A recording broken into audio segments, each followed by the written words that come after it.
नमस्कार विद्यार्थी मित्रांनो, मराठी करंट अफेअर्स या आपल्या युट्यूब चॅनलवरती तुम्हा सर्वांचं परत एकदा स्वागत आहे. आजच्या व्हिडिओमध्ये आपण 29 जून 2022 चे महत्त्वाचे करंट अफेअर्सचे प्रश्न पाहणार आहोत. तत्पूर्वी जर आपण चॅनलवरती नवीन असाल तर चॅनलला लगेच सबस्क्राईब करून घ्या आणि शेजारी असणारे बेल आयकॉनचे बटन दाबायला विसरू नका, जेणेकरून आपल्या चॅनलवरती येणाऱ्या करंट अफेअर्सच्या व्हिडिओचे अपडेट तुम्हाला वेळच्या वेळी मिळत राहतील. चला तर मग आजच्या व्हिडिओला सुरुवात करूया. आजचा आपला पहिला प्रश्न आहे, डिजिटल व्यवहारांमध्ये पहिल्या क्रमांकाचा देश कोणता आहे?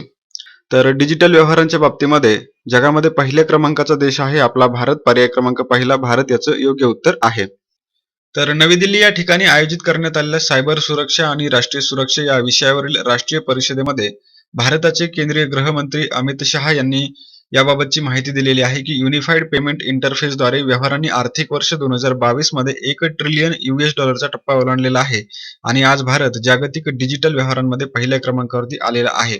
तसेच 2021 मध्ये एकूण जागतिक डिजिटल पेमेंट पैकी भारताच्या चा वाटा किंवा भारताचा डिजिटल पेमेंटचा जो वाटा आहे तो 40% होता.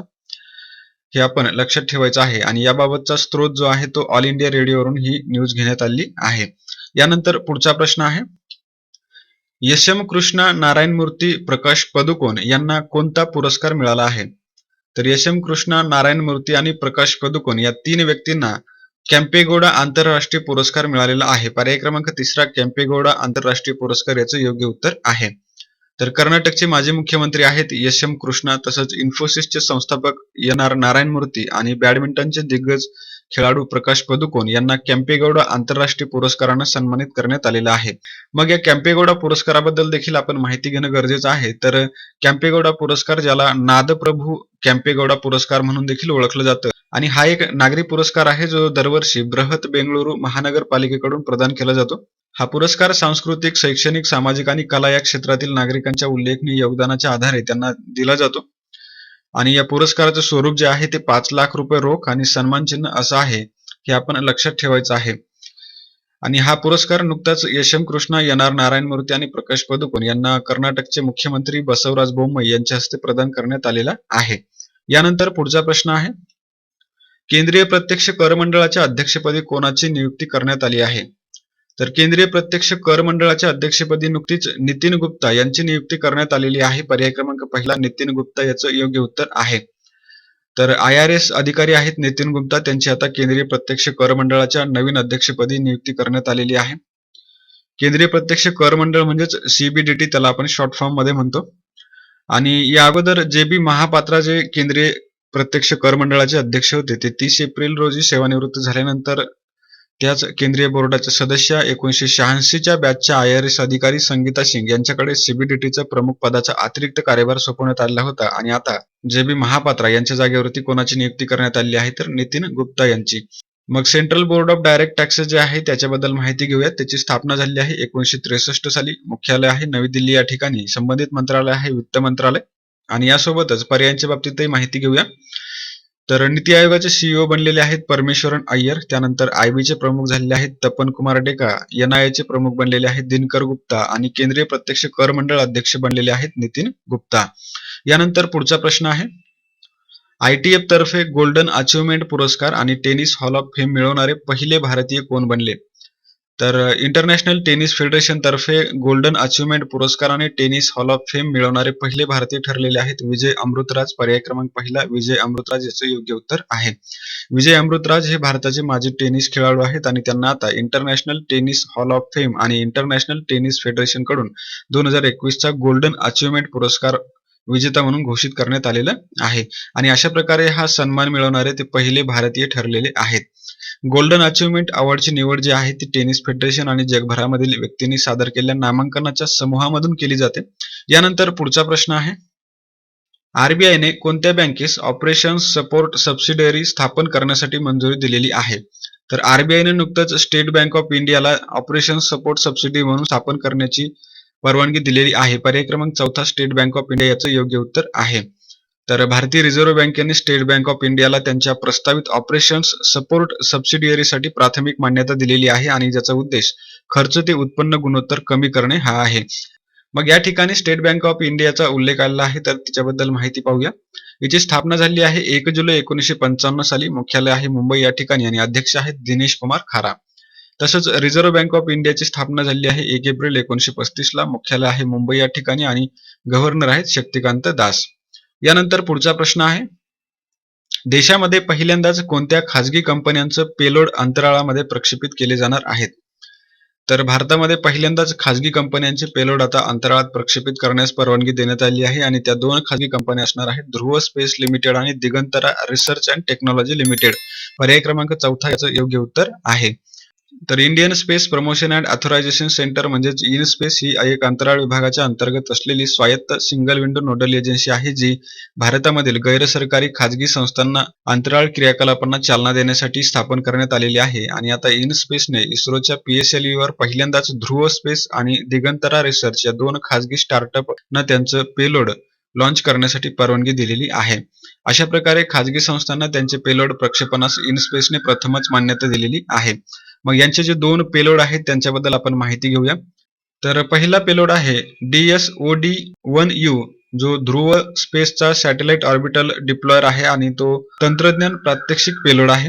त्याचबरोबर दुसरा जो पेलोड आहे तो ROB आहे, ज्याला रोबुस्ट इंटिग्रेटेड प्रोटॉन फ्लुएन्स मीटर असं नाव आहे आणि हा हवामान उपग्रह आहे आणि बेंगळुरूच्या दिगंतरा रिसर्चचा हा उपग्रह आहे. अशा प्रकारे पहिल्यांदाच देशामध्ये खाजगी संस्थांचे उपग्रह इनस्पेस कडून काय केले जाणार आहेत? प्रक्षेपित केले जाणार आहेत. यानंतर पुढचा प्रश्न आहे, इंडिया डेट रिझोल्यूशन कंपनीचे CEO म्हणून कोणाची निवड झाली आहे? तर इंडिया डेट रिझोल्यूशन कंपनीचे CEO म्हणून अविनाश कुलकर्णी यांची निवड झालेली आहे. पर्याय क्रमांक 3 अविनाश कुलकर्णी याचं योग्य उत्तर आहे. तर अविनाश कुलकर्णी यांची इंडिया डेट रिझोल्यूशनच्या CEO पदावरती निवड झालेली आहे. तर त्या बाबतीमध्ये आपण माहिती पाहूया.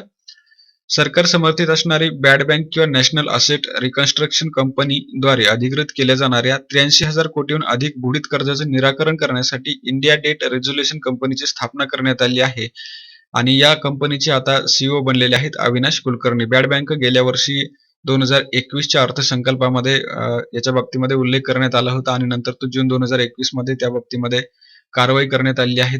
तर या बॅड बँकेच्या अंतर्गतच इंडिया डेट रिझोल्यूशन कंपनीची स्थापना करण्यात आली आहे आणि तिचे CEO म्हणून आता अविनाश कुलकर्णी हे निवडण्यात आलेले आहेत. अविनाश कुलकर्णी जे आहेत ते इंडिया रिसर्जन्स ॲसेट रिकन्स्ट्रक्शन कंपनीचे मुख्य कार्यकारी अधिकारी देखील राहिलेले आहेत आणि त्यांनी SBI मध्ये देखील काम केलेलं आहे. तर या बाबतीमध्ये आपण या गोष्टी लक्षात ठेवणं गरजेचं आहे. यानंतर पुढचा प्रश्न आहे, टाटा पॉवर सोलर सिस्टम्सने भारतातील सर्वात मोठा तरंगता सौर ऊर्जा प्रकल्प कोणत्या ठिकाणी सुरू केलेला आहे? तर टाटा पॉवर सोलर सिस्टम्सनं भारतातील सर्वात मोठा तरंगता सौर ऊर्जा प्रकल्प जो आहे तो केरळमधील कायमकुलम या ठिकाणी स्थापन केलेला आहे. पर्याय क्रमांक 4 कायमकुलम केरळ याचं योग्य उत्तर आहे.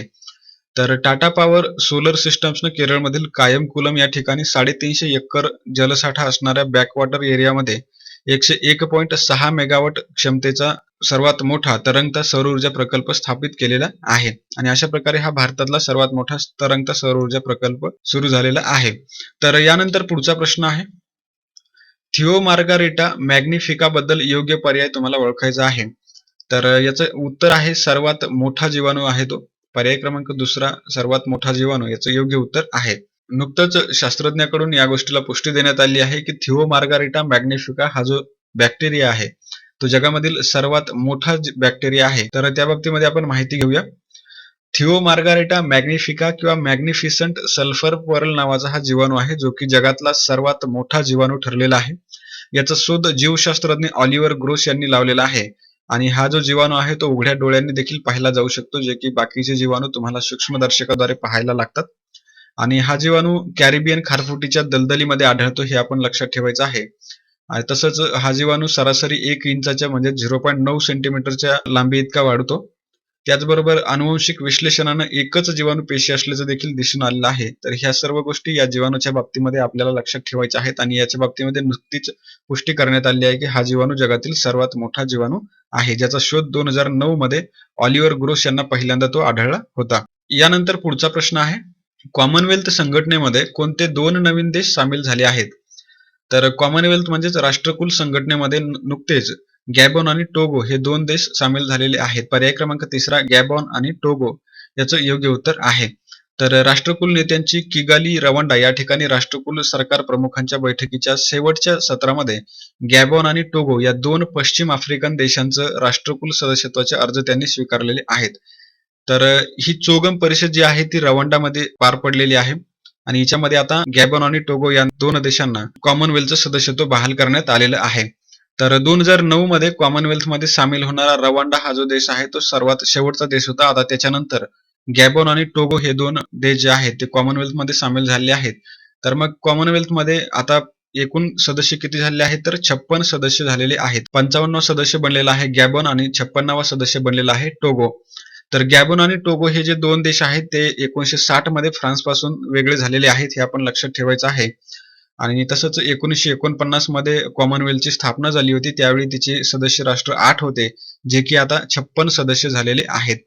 आणि मग या ठिकाणी राष्ट्रकुलच्या सरचिटणीस कोण आहे तर मग पॅट्रिशिया स्कॉटलंड या राष्ट्रकुल म्हणजेच कॉमनवेल्थच्या सरचिटणीस आहेत. आणि गॅबॉन या देशाचे अध्यक्ष आहेत अली बोंगो आणि टोगो या देशाचे अध्यक्ष आहेत फौरे नासिम्बे. यानंतर आता आपण वन लाइनर प्रश्न पाहूया.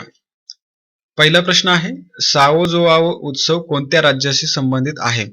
तर साओ जोआओ हा उत्सव गोवा राज्याशी संबंधित आहे. दुसरा प्रश्न आहे, आर्टिफिशियल इंटेलिजन्सवर दत्तक निर्देशांक कोणी सुरू केला आहे? तर याचं उत्तर आहे नॅस्कॉम. तिसरा प्रश्न आहे, अंबुबाची मेळा कोणत्या ठिकाणी आयोजित केला जातो? तर याचं उत्तर आहे कामाख्या मंदिर, गुवाहाटी. चौथा प्रश्न आहे, आरबीआय कडून प्रीपेड पेमेंट इन्स्ट्रुमेंट परवाना कोणाला मिळाला? तर याचं उत्तर आहे मुफिन फायनान्स. यानंतर आता आपण कालच्या प्रश्नांचं रिव्हिजन करूया.